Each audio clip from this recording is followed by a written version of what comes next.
Putin mengira invasi ke Ukraina akan selesai dalam beberapa minggu atau bahkan hari. Kemuliaan akan datang padanya. Awal kekaisaran Rusia baru dengan Putin sebagai pemimpin mengamankan warisannya seiring waktu. Tidak ada satupun dari itu yang terjadi. Sekarang Putin menghadapi kenyataan bahwa dia akan mati sebelum perang yang dia mulai berakhir, tapi bukan Ukraina yang akan membunuhnya. Semua orang, dari elit Rusia, blogger militer, hingga lingkaran terdekat Putin, mulai berbalik melawan pemimpin mereka. Para predator menincar, dan Putin tak bisa berbuat apa-apa. Bahkan secara matematis, perang Putin akan terus berlangsung selama puluhan tahun setelah dia tiada. Ini bahkan bukan soal digulingkan dari kekuasaan. Saat ini Rusia menguasai 20% wilayah Ukraina, yang berarti masih ada lebih dari 482.000 km persegi yang harus direbut. Menurut Institute for the Study of War, Rusia hanya berhasil merebut 348,3 km persegi wilayah Ukraina selama bulan-bulan pertama tahun 2026. Itu sudah termasuk kerugian wilayah bersih pada bulan April. Kalikan itu dengan 3 dan Anda hanya mendapatkan kemajuan sebesar 1.044,9 km persegi. Bagi sisa wilayah Ukraina yang belum direbut dengan angka itu, hasilnya 461 tahun. Putin bisa hidup 4 kali lagi sepanjang hidupnya sampai sekarang, tapi tetap sudah lama meninggal sebelum Ukraina jatuh melihat laju kemajuan Rusia saat ini. Namun, seburuk apapun hitung-hitungan bagi Putin, itu bukan alasan dia akan sudah tamat jauh sebelum Ukraina jatuh. Kenyataan yang dihadapi Putin sekarang adalah bahwa bahaya yang jauh lebih besar datang dari dalam negeri dibandingkan dari Ukraina.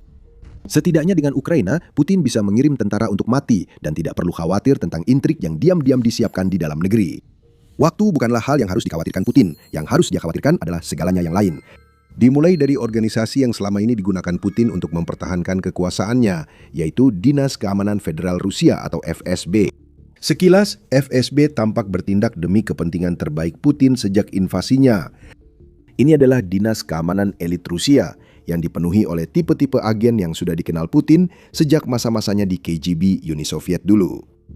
Seperti Putin, FSB lebih peduli pada kendali, kekuasaan, serta pengelolaan dan akses terhadap sumber daya yang paling dihargai oleh Putin. Sejiwa dalam arti tertentu. Tapi disitulah masalah Putin dimulai. Jika dia telah menemukan orang-orang sejiwa di FSB, itu berarti dia telah menemukan orang lain yang akan melakukan apa saja untuk mendapatkan kekuasaan. Putin memegang kekuasaan. FSB yang seharusnya membantunya mempertahankan kekuasaan itu malah perlahan mengambil alih kekuasaannya. Sekali lagi, semua ini tidak terlihat jelas hanya dengan sekilas melihat apa yang telah dilakukan FSB untuk Putin. Saat Presiden Rusia memerintahkan pembatasan internet, FSB yang melaksanakan. Setiap kali Putin membutuhkan seorang pejabat yang dianggap korup untuk ditangkap atau didorong keluar jendela, FSB selalu ada, menyelinap masuk ke lingkaran kepercayaannya dengan melakukan apapun yang dia minta. Apa yang tidak pernah disadari Putin, dan mungkin masih belum, adalah bahwa semua ini tentang menciptakan ketergantungan. Putin membutuhkan FSB sampai pada titik di mana bukan lagi Presiden Rusia yang benar-benar mengendalikan Rusia. Sekarang FSB lah yang mengendalikan. Di mana buktinya? Tidak pernah ada yang dinyatakan terang-terangan. Memang bukan begitu cara kerja FSB, tetapi tanda-tandanya ada dan membentuk jaringan pengkhianatan yang menjerat Putin. Tanda awal FSB tidak bekerja untuk kepentingan terbaik Putin terlihat saat mereka ditugaskan membantu Rusia mempersiapkan invasi ke Ukraina. Beberapa bulan setelah invasi dimulai, iStories melaporkan petugas FSB memberi Putin informasi palsu tentang situasi di Ukraina.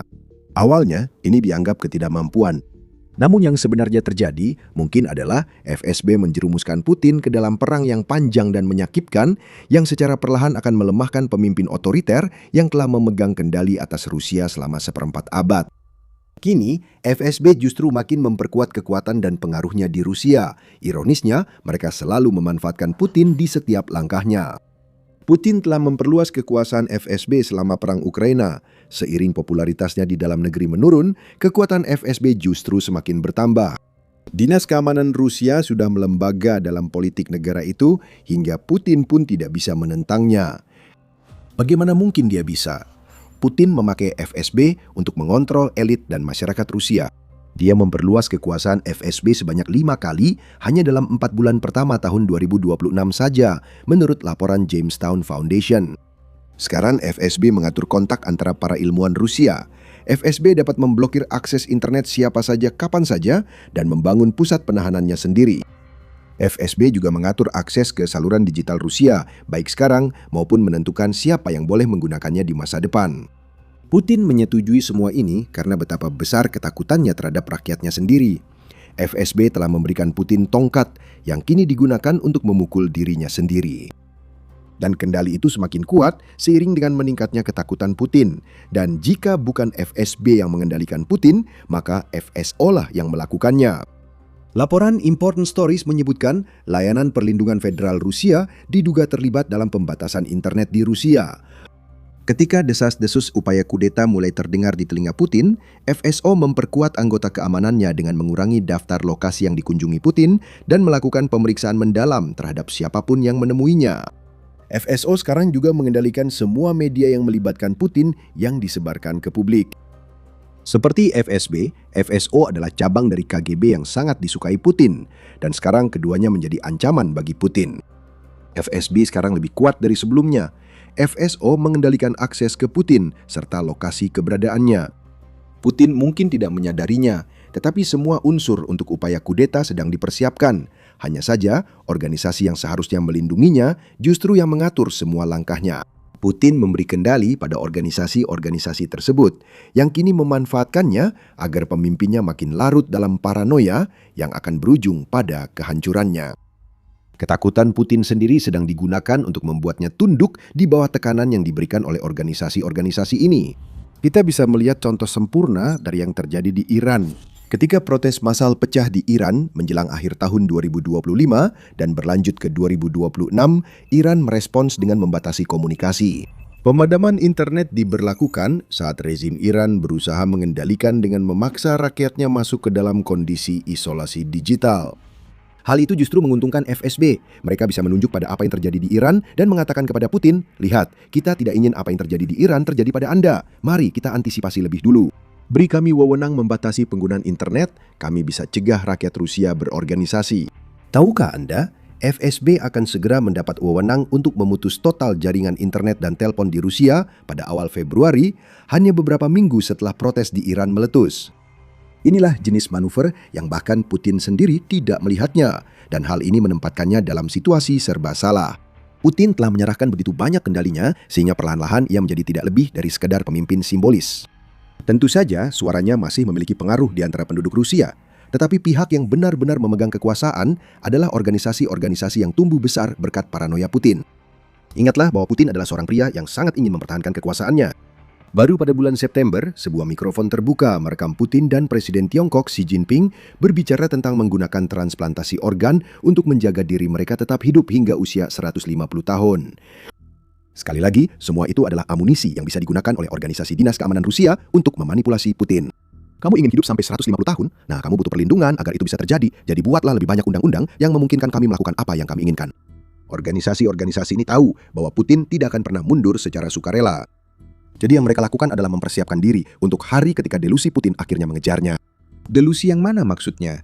Jika delusi bahwa Putin akan hidup sampai 150 tahun, itu hanya soal menunggu dan manipulasi. Biarkan Putin menyerahkan lebih banyak kekuasaan sampai akhirnya dia meninggal jauh sebelum itu, dan kemudian FSB serta FSO akan menjadi penentu siapa yang berkuasa di Rusia. FSB juga bisa memanfaatkan paranoia Putin untuk mengendalikannya saat pemberontakan sedang disulut di wilayah lain Rusia. Selain itu, banyak peristiwa di Rusia saat ini yang bisa dimanfaatkan FSB untuk meningkatkan ketakutan Putin. Bukan hanya manuver halus lingkaran dalam yang akan menyingkirkan Putin. Manuver itu diiringi beberapa suara penting di Rusia yang berbalik melawan presiden mereka. Sebelum membahas lebih jauh, kami The Military Show memberi gambaran lengkap, bukan sekedar berita utama. Subscribe untuk info lebih banyak tentang pergerakan kekuasaan. Rasa takut adalah alat yang menarik. Selama pemerintahannya, Putin efektif memakai rasa takut untuk mempertahankan kontrol atas Rusia. Dia juga hemat dalam menggunakan rasa takut. Walau kediktatoran Putin brutal, dia tidak melakukan pembersihan keras seperti yang dilakukan pemimpin Soviet lama seperti Yosef Stalin. Putin selalu jauh lebih terarah daripada itu. Dia menyingkirkan musuh-musuhnya dengan menangkap mereka, memblokir akses mereka ke media, atau menyingkirkan mereka melalui pembunuhan yang tidak memerlukan pertumpahan darah seperti yang pernah terjadi di Rusia pada masa lalu. Namun pesannya sama seperti para pemimpin Rusia sebelumnya. Takutlah pada Putin, jangan lakukan apapun yang bersifat politik atau kamu akan menjadi korban berikutnya. Pendekatan ini berhasil 2 dekade, tetapi bergantung pada citra Putin sebagai sosok kuat yang dianggap satu-satunya pelindung Rusia. Kita sudah lebih dari 4 tahun menjalani perang brutal yang membuat Rusia kehilangan lebih dari 1,3 juta korban. Ingat bahwa FSB telah berbohong kepada Putin tentang perang ini sejak awal dimulai. Putin menunjukkan militer Rusia lebih lemah dari perkiraan banyak orang, sehingga ia juga tampak bukan pemimpin kuat seperti yang selalu diperlihatkannya. Sekali lagi, semua ini adalah bagian dari rencana organisasi seperti FSB. Artinya, narasi ketakutan di dalam Rusia telah berbalik arah. Kini propagandis andalan Putin yang biasa menebar ketakutan di Rusia justru menyampaikan pesan berbeda dan mulai menentangnya. Dengan begitu, mereka membuktikan cara-cara yang lebih terukur untuk menebar ketakutan yang dulu dipakai Putin mulai gagal. Blogger militer Rusia atau blogger Z jadi contoh nyata. Para blogger yang lama mendukung invasi Putin ke Ukraina sering mendorong tindakan ekstrim terhadap negara itu. Ketika Putin menindak platform seperti Telegram untuk membatasi jangkauan para blogger Z mulai berbalik melawannya satu persatu. Ada banyak contoh. Pada 18 Maret, Moscow Times melaporkan Ilya Romeslo, salah satu blogger Z paling vokal di Rusia, kini berbalik melawannya. Loyalis Kremlin itu pecah barisan, lalu mengunggah sebuah kiriman di Telegram berjudul 5 alasan mengapa saya berhenti mendukung Vladimir Putin untuk banyak pengikutnya.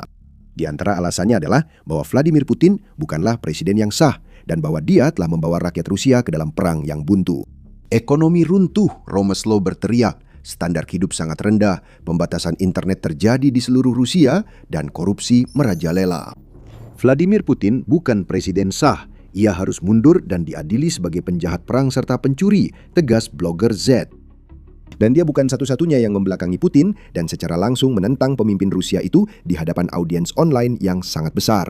Alexei Chidayev, pemimpin salah satu pusat pengembangan utama drone garis depan Rusia, menulis di Telegram pada 30 Maret bahwa rakyat Rusia kini hidup dalam masyarakat feodal. Tidak ada hak, hanya ada hak istimewa, tulis pembela Kremlin yang selama ini setia itu. Pemilik saluran Telegram dengan 1 juta pelanggan menyebut serangan musim semi Rusia di Ukraina sebagai jalan buntu dan mengkritik sensor pada platform yang ia gunakan untuk menyebarkan pesan. Kritik terbuka pada Putin dan kebijakannya seperti ini tak terbayangkan beberapa tahun lalu saat blogger Z rame-rame mempromosikan invasi ke Ukraina. Di dunia politik, Putin menghadapi perbedaan pendapat yang kian meningkat, baik secara halus maupun terang-terangan. Seorang pejabat anonim mengatakan kepada Washington Post pada April bahwa rakyat Rusia ingin perang Putin di Ukraina segera berakhir. Sentimen umumnya adalah, sudah cukup, kalian sudah terlalu lama berperang. Menurut pejabat tersebut, perang ini terasa lebih lama dari Perang Dunia II dan Perang Patriotik Besar, namun kita belum merebut satu wilayah pun, jelas mengkritik kebijakan militer Putin. Pemimpin Partai Komunis Rusia Gennady Zyuganov juga menyinggung masa lalu. Dia memakai pidatonya di Duma Negara Rusia untuk menyatakan ekonomi hampir runtuh dan pemberontakan seperti 1917 menanti Putin. Bahkan orang yang dipilih Putin ke posisi penting seperti Menteri Ekonomi Rusia Maxim Rozhednikov juga menyindir secara halus. Rozhednikov mengatakan kepada para pemimpin bisnis Rusia pada April bahwa cadangan negara sudah habis, artinya Putin telah menghabiskannya untuk perang yang tak bisa dimenangkan. Dan kemudian ada kasenya Sobchak.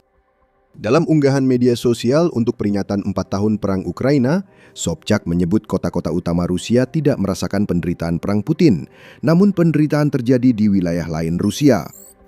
Hal ini tidak terlihat di ibu kota, tidak terlihat di kota-kota, tetapi sudah terjalin dalam ribuan dan ribuan dan ribuan takbir manusia. Dan jika kita menandai di peta setiap ibu yang kehilangan anak laki-laki atau perempuan, setiap istri yang kehilangan suami, setiap keluarga yang kehilangan seseorang yang tewas di garis depan, seluruh negeri akan dipenuhi titik-titik merah yang membara karena duka dan penderitaan, tulis Sobchak. Mengapa kasihnya Sobchak penting? Dia adalah anak baptis Vladimir Putin. Kemanapun Putin memandang, mantan sekutunya kini melawannya.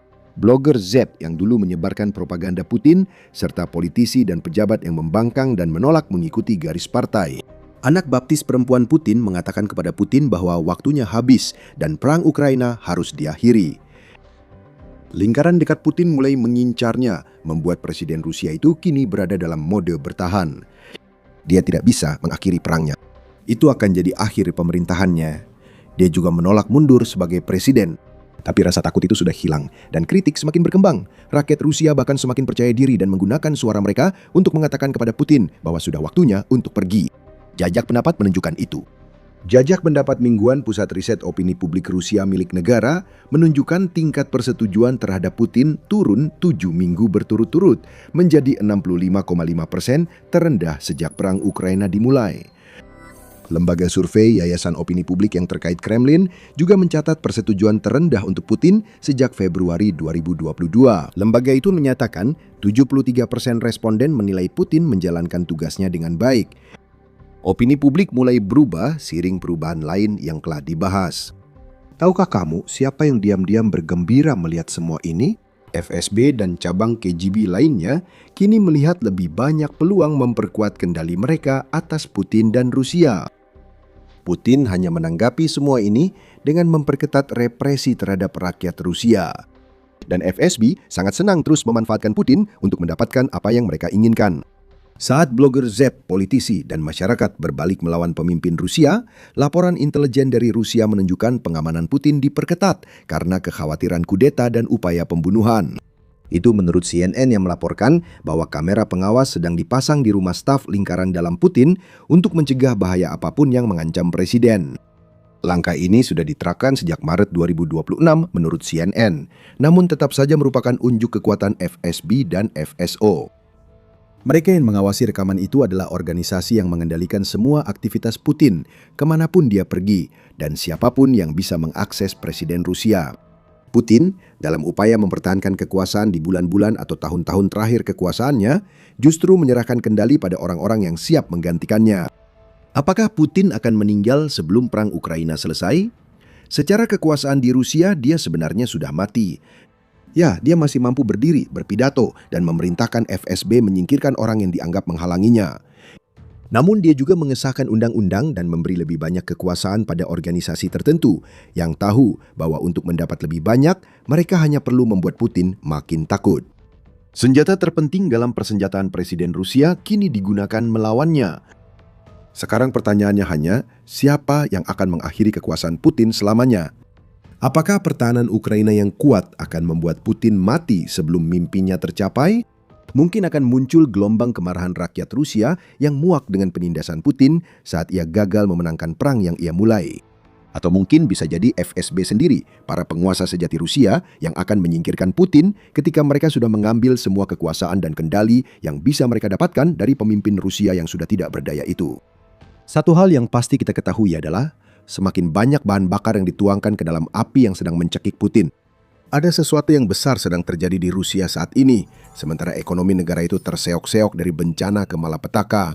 Angka tidak berbohong dan akibatnya nyata. Kamu bisa tahu semuanya lewat video kami. Selain itu, jangan lupa untuk berlangganan The Military Show jika kamu ingin melihat lebih banyak analisis dan pembahasan tentang sisi gelap politik Rusia yang Putin tidak ingin kamu lihat. Terima kasih seperti biasa sudah menonton.